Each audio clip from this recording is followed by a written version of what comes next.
In his new apartment in Philadelphia, Flash Thompson sits in his wheelchair while a group of movers finish carrying his things in. One of them asks if he has anyone to help him unpack, but Flash retorts he's on his own. The mover, thinking he offended Flash, begins to apologize, but Flash cuts him off by saying he'll put everything in easy-to-reach cabinets before saying he was just messing with him. Thinking to himself that he didn't need to be rude and that the mover was trying to be nice, Flash notes that lately his nerves have been at the surface and he hasn't gotten much food or sleep. Admitting to himself that it would be nice to have some help unpacking, Flash decides to ask one of his neighbors to help, but his thoughts are cut off by a voice angrily demanding to know how he's supposed to sleep with all the stomping. Wheeling out into the hall, Flash is confronted by a middle-aged man, who snaps at him to keep the noise to a minimum. Flash starts to introduce himself, but the man cuts him off and berates him, saying that if he's late for work it'll be Flash's fault and that the wheelchair won't earn him any slack. As the man slams his apartment door, a teenage girl remarks that the man, Mr. Fricks, is always angry about something and never gets further to work than a local pub. Flash introduces himself to the girl and asks if she's one of the students at West Philly High, where he applied as an assistant PE teacher, but the girl blows him off. Flash has a flashback to when he and Peter Parker were walking home after seeing an action movie about a group of mercenaries. Peter questions the realism of the mercenaries being unspayed, but Flash replies that he likes stories where the good guys win. Flash thanks Peter for making the time to hang out, and Peter replies that they don't nearly hang out enough. Peter asks Flash if he might reconsider moving, but Flash says his mind is made up and that he needs the change. As they say goodbye, Peter tells Flash to keep out of trouble. As Agent Venom, Flash swings through nighttime Philly thinking that trouble is exactly what he's after. Limiting his patrol beat to a few blocks for the time being, Flash thinks to himself that he hates it since on most nights it's boring and on the bad nights he gets to see the worst mankind has to offer. In an alley below, a woman leaves a nightclub followed by a man with a knife, who angrily mutters to himself that he'll kill her for leading him on. Agent Venom snares the man with webs, and the woman hears his scream and investigates. Clinging to the wall, holding the man and surrounded by writhing tendrils, Agent Venom tells the woman there are bad people out tonight and to get home quick. Carrying the screaming would-be murderer with him as he swings away, Agent Venom thinks to himself that Philly, unlike New York, doesn't have any heroes of its own and that maybe he can make a difference, though he can't go too public or else his friends back in New York would realize his identity. Tossing the man to the ground, Agent Venom tells him to shut up as he begs for his life. Noting the man is drunk, Agent Venom snarls that he could turn the man's head inside out without even thinking about it. Forming a fanged mouth, Agent Venom licks the man while saying that he'll eat his brains, and that if the man wants to live he'll turn himself in, get help, and never show his face in this neighborhood again. As the man runs away screaming for the police, Agent Venom notes that he could have broken every bone in the man's body and that a part of him wanted to, but that this is a new start for him as a hero and that he has to be better. Flash reminisces about meeting his mother at Rose Manor Wellness Center, asking if she was getting any better. Flash's mother says the night terrors have been worse than ever and that she can't close her eyes without seeing Venom's demon form. Flash tells her that Philadelphia isn't far away and that he'll visit whenever she needs him, telling her to remember that the monsters can't hurt her anymore. In an alleyway, a young man named Rafe is confronted by a gang of thugs. The gang's leader, Rude Boy, asks him if he thinks he's too good for them when his cousin Enzo is a member. Rafe protests and says that Enzo can do whatever he wants, but that he doesn't want to join the gang. Rude Boy says he never mentioned anything about joining, but that Enzo will do what they want anyways. The gang members restrain Enzo while they beat up Rafe, and when Enzo protests, Rude Boy backhands him. A voice interrupts, demanding the gang members release the children as chains toss the thugs aside and a spectral nun wrapped in chains introduces herself as Hail Mary, the Mother Superior of Punishment. As the gang members run away, Hail Mary bursts into laughter, revealing herself to be Agent Venom in disguise. Noting that just because he has to lay low as Venom and is fighting crime to help people doesn't mean he can't have fun doing so, Flash marks his first night out as a win. Returning to his apartment, Flash prepares a syringe of an improved version of the symbiote suppressant serum that Henry McCoy made to keep the alien under control. Flash thinks that he's still in control and won't inject himself if he has to, and that he's too exhausted to unpack or clean up, noting that he'll have to work out a schedule for fighting crime and a day job. Muttering to himself that he has to be careful or he'll start feeling like a normal person, Flash reminisces about his failed attempt to tell Betty he's leaving. A knock on the door wakes him up, and Flash incredulously realizes his things have all been unpacked and neatly put away. Opening the door, he's confronted by a pair of police officers who ask him if he's heard any disturbances last night. When Flash says he hasn't, the officer states that Flash's neighbor, Robert Fritz, was attacked and is hospitalized in a coma. Flash wonders if he was the one responsible, noting that he already knows the answer and that it scares him. In New York, a man dressed in a black hoodie and pants knocks on the door of Flash's old apartment. An elderly woman informs the man that Eugene moved to Philadelphia and that it's too bad since he was a nice neighbor. The man, Eddie Brock, agrees and laments that Flash left without telling him. Eddie Brock is awakened from a nightmare when he bonded to the Toxin symbiote by a trucker he hitched a ride with, who tells him they reached his destination. In his apartment, Flash prepares for his first day of work as a teacher, noting that he needs to get out and do something normal for a change. Flash calls Katie Kiernan and gets her voicemail, but leaves a message asking if she's alright, noting she's the closest thing he has to a friend, since his mom doesn't have a phone. Valkyrie hates phones, and Peter suddenly stopped answering his calls. Sarcastically rehearsing an introduction, Flash uses the symbiote to snag his carrying case of symbiote suppressant and leaves his apartment. He flashes back to when he first bonded to the symbiote and notes that he probably should inject himself, but decides not to since he still feels in control. At West Philadelphia High School, Coach Yates introduces Flash as the new assistant coach. A red-headed boy whispers an insult to a friend, and Coach Yates sternly states he expects everyone will show Flash the same respect they do him. As Coach Yates has the kids run laps around the gym, Flash thinks to himself that respect from a group of teenagers has to be earned and that he wasn't any different from the boy who'd insulted him earlier. Coach Yates asks Flash if he can handle himself, and leaves for his office when Flash says he can. Flash recognizes one of the boys as Rafe, who he'd saved the night before, and sees the teenage girl he'd met the day before sitting on the bleachers with two other punks. Flash calls out to the girl, who introduces herself as Andy, and asks her why she and her friends don't feel like dressing out for PE. After mocking Flash's choice of words, Andy retorts that she doesn't feel like getting tired and sweaty first thing in the morning and then feeling gross for the rest of the day. The red-headed boy calls out to Flash, telling him the burnouts don't need someone to tell them how to sit in a chair all day, and proclaims he's about to beat his record for laps. Wryly noting that that's what he was like in high school, Flash asks Andy for the boy's name. She introduces him as Darius, the franchise fouler, West Philly's all-star, noting that he's stupid and wondering if every school has a guy like him. That evening, Flash notes that his first day felt more like a week. Patrolling the streets as Agent Venom, he recalls when he uncovered an experimental weapons cache and that some of the tech escaped into the world, making it his responsibility to track it down before people get hurt. Nearby, a hunchbacked old man carrying grocery bags makes his way to a townhouse before throwing off his coat, revealing himself to be emaciated with 4 large green jars protruding from his back, each containing a biomechanical organism. The man opens a can of dog food and ravenously eats it, but pukes it up. He turns to a group of young people tied up nearby, moaning that he's starving, and asks for their forgiveness for what he's about to do. Tackling the man, Agent Venom notes he has no time for disguises or other tricks and tells the tied-up people he's there to rescue them. The emaciated man says that Agent Venom isn't taking them anywhere, and as Agent Venom pulls a gun on him, his flesh stretches and tears to reveal metallic tentacles. Screaming that they won't let him, the man lunges and pins Agent Venom to the ground, asking for his forgiveness. The man has a flashback to when the cybernetic creatures were implanted into him, and says that Venom shouldn't have come, brokenly explaining that the cybernetic parasites are ravenous and need to feed on flesh. Agent Venom retorts that he knows what it's like to live with a hungry partner, but that the man has to learn to keep them in check or they'll get more demanding.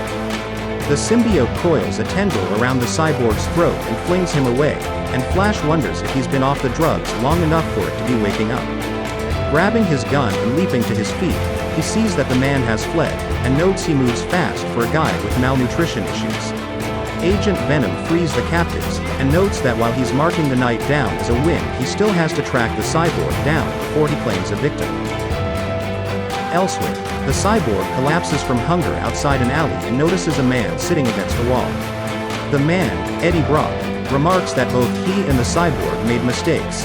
Eddie was tracking down a friend that the cyborg stinks of, and the cyborg was looking for a quick and easy snack. Transforming into Toxin, Eddie snarls that they both picked the wrong guy. Toxin and the cyborg fight until the cyborg bites Toxin's neck. Toxin hurls him away, and the cyborg states that he doesn't want to fight or kill but that the entities embedded in his back won't let him stop. Toxin replies that's good since both Eddie and the Toxin symbiote want to fight, then throws the cyborg through a wall. Sprouting more blades, the cyborg states that the adaptation matrix in his bloodstream and lethality equation are making him unstoppable, but Toxin rips off one of his arms, saying that he was going to use the cyborg to hunt down Agent Venom but can do so on his own as he raises the cyborg over his head.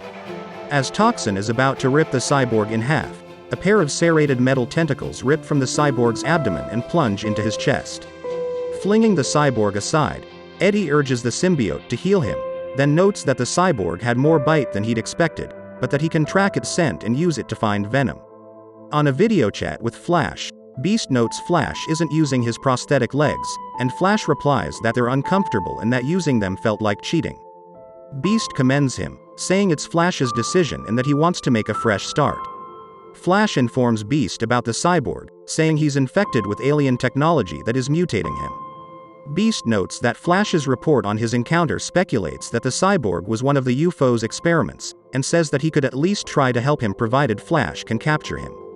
At an Alcoholics Anonymous meeting, Flash introduces himself to the group, darkly musing in his thoughts about how he doesn't belong, since the demon and the symbiote inside him could take over at any moment if he were to let his guard down. As the group accepts him, Flash notes it's funny how he gave them his name and life story, and now he's part of the unidentifiable masses, which gives him time to think ahead. That night, at a pet store, the owner hears the dogs barking and yelping in pain and goes to investigate. She finds the room spattered with blood and the cyborg clutching the half-eaten body of a poodle. The cyborg apologizes but says he has to eat and can't stop himself anymore. The woman runs away, screaming, as the cyborg lunges. Agent Venom snares the cyborg with a web line and webs him to the hood of a car, telling him to stand down and that he can help him, but will shoot to kill if the cyborg attacks. The cyborg replies that Agent Venom can't do anything for him, and that while he might want help, the creatures controlling him don't. Agent Venom mummifies the cyborg in webbing, wondering what to do if Beast can't help cure him, and that while he doesn't have it in him, maybe the man deserves a mercy killing. Toxin arrives and finishes Agent Venom's thought out loud, saying that he agrees and will take care of the cyborg as soon as he's done with Venom. Later that evening, Andy sits on the apartment roof when she hears a thud behind her. She investigates and sees Flash covered in cuts and bruises, with a nasty black eye, and bleeding from the wound in his chest. She expresses concern, but Flash tells her he'll be alright. As Andy presses him for answers, Flash snaps at her to leave him alone and she leaves, rebuking him. Flash feels bad for hurting her feelings, but acknowledges that Toxin was right about not letting anyone get close. Knowing that Toxin would come for him again, Flash wonders if in 15 years he would go back in time and warn himself about this night, the night he marked everyone around him for death. Underneath a bridge, a group of homeless men sit around a burning barrel. One of the men notes that his baloney was stolen, and angrily kicks one of his companions. The biomechanical entities that had been controlling the cyborg note that their primary command routine, gaining strength by consuming flesh, was interrupted. Initiating their secondary command routine, multiplying, they reveal they have taken over 2 of the men, and take over the remaining 2. Identifying Venom and Toxin as rival apex predators, the 4 Symbiote Slayers activate their adaptation matrices and set out to eliminate the competition. Wheeling down the hallway of West Philly High, Flash thinks to himself that his black eye is bound to cause nasty rumors among the students. As he passes Andy, she looks at him, then slams her locker. To his shock and horror, Flash abruptly spots Eddie Brock standing amidst the students. Worried that Eddie will make good on his promise to teach him a lesson, Flash wonders if Eddie is insane enough to risk killing students despite his dedication to protecting innocence. Flash confronts Eddie, demanding to know what he's doing at the school and how he found him. Eddie retorts that tracking him wasn't hard thanks to the investigative skills he'd honed as a reporter. Flash tries to dissuade Eddie from fighting, but Eddie tells him they're going to leave the school, go to an isolated area, and finish what they started the night before. Flash refuses, and Eddie threatens to unleash Toxin then and there. Flash calls Eddie's bluff, pointing out that the school is full of innocent students and proclaiming that he's not going to let Eddie hurt them. Eddie muses that he was going to say the same thing to Flash, and calls him an idiot for bringing a dangerous predator like the Venom symbiote to a school. Flash snaps that he's sick of Eddie's hypocritical holier-than-thou rhetoric, pointing out that for all his complaints he wanted to be bonded to a symbiote again. Eddie's furious retort is cut off as he smells something, and he asks Flash if his symbiote can't smell it too. Recognizing the scent as that of the cyborg he'd eaten, oil, blood, chemicals, and rotting flesh, Eddie notes that Toxin and Venom aren't the only monsters who decided to get an education. Attacking nearby students and staff, the Symbiote Slayers initiate their primary routine, hunting down and exterminating Venom and Toxin, and their secondary routine, feeding. The fire alarm goes off, which the Symbiote Slayers note is advantageous to them, serving as bait to draw out their quarry.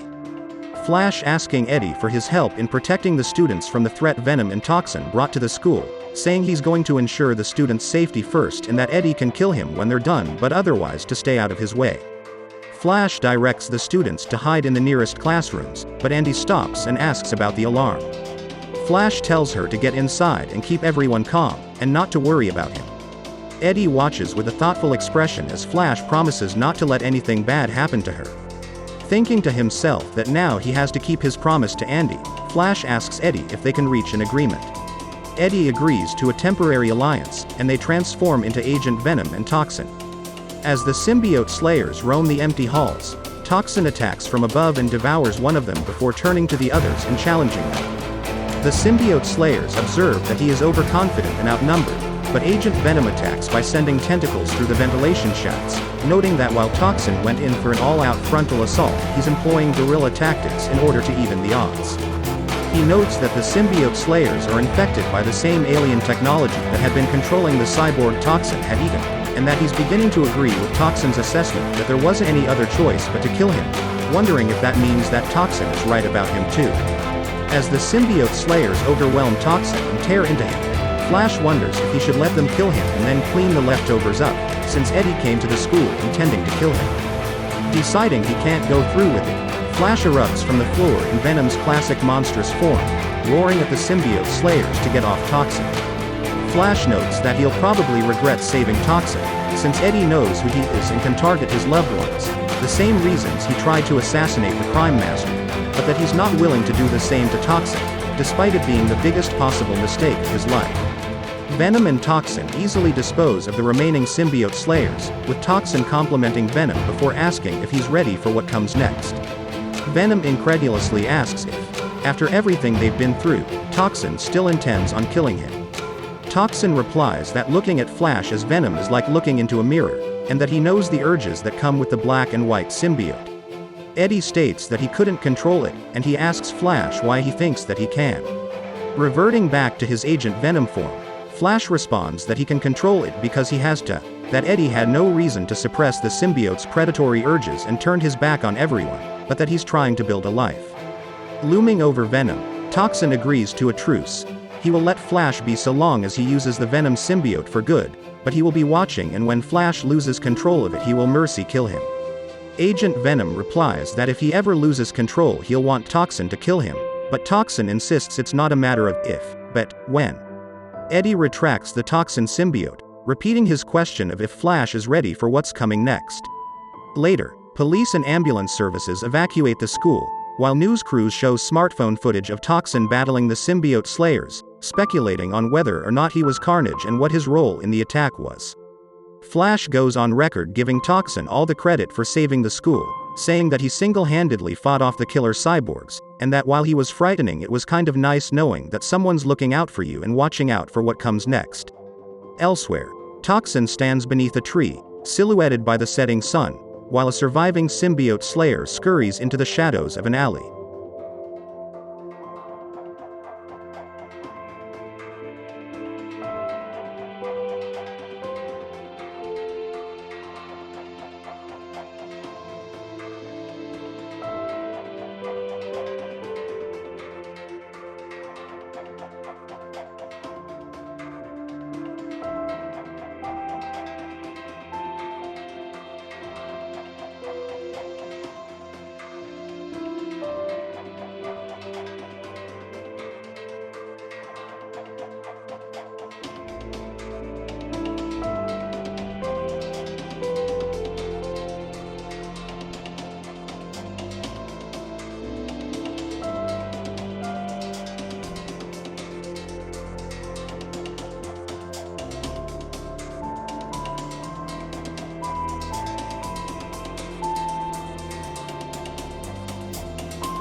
Thanks for watching and please subscribe, like, comment and share this video to support us. See you on the next comic review videos.